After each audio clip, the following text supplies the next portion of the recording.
Le mode de consommation d'énergie aura totalement changé en 2030.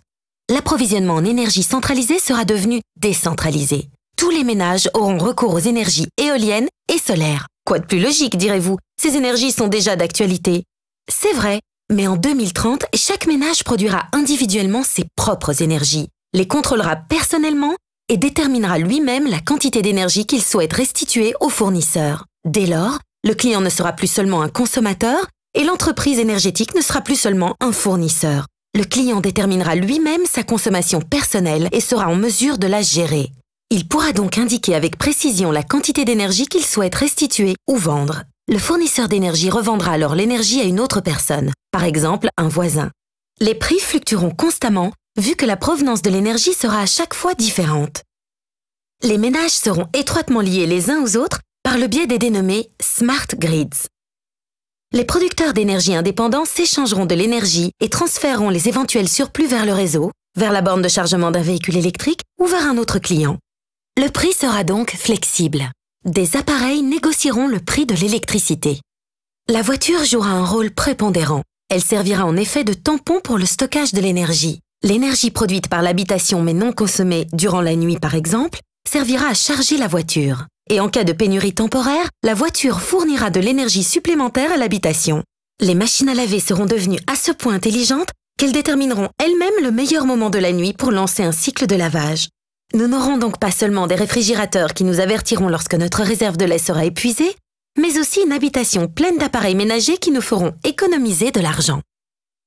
Les applications sur votre smartphone seront encore plus intelligentes et informeront votre habitation de votre arrivée pour pouvoir régler à l'avance le thermostat en hiver, mais aussi pour pouvoir le couper automatiquement lorsque vous partirez. Le courant électrique ne sortira plus d'une prise, mais directement du mur. Les prises de courant auront donc disparu. Le besoin en électricité et chaleur sera comblé autrement. Presque tout le monde cuisinera à l'électricité. La chaudière à haut rendement n'existera plus et sera remplacée par la pompe à chaleur. Nous utiliserons le stockage de l'énergie thermique de façon décentralisée. Au niveau central, nous utiliserons la biomasse pour la production durable de chaleur. Les chauffages ou chaudières ne seront plus nécessaires dans les habitations. Les panneaux solaires ne permettront plus seulement de produire de l'énergie, mais aussi de décorer l'habitation. En effet, ils ne revêtiront plus la forme de grandes plaques de verre disgracieuses, mais seront totalement intégrés dans le design de l'habitation. Vous produirez vous-même de l'énergie lors d'une séance de fitness.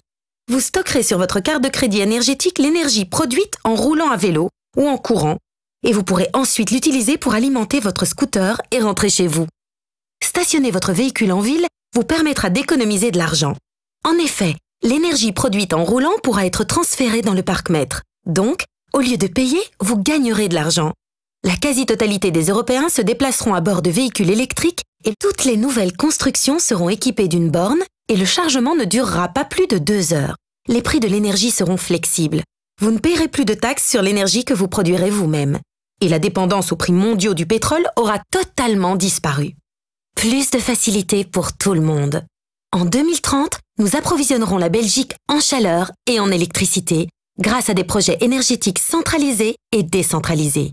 Clients, entreprises, citoyens et communes. Ensemble, pour une énergie durable et décentralisée.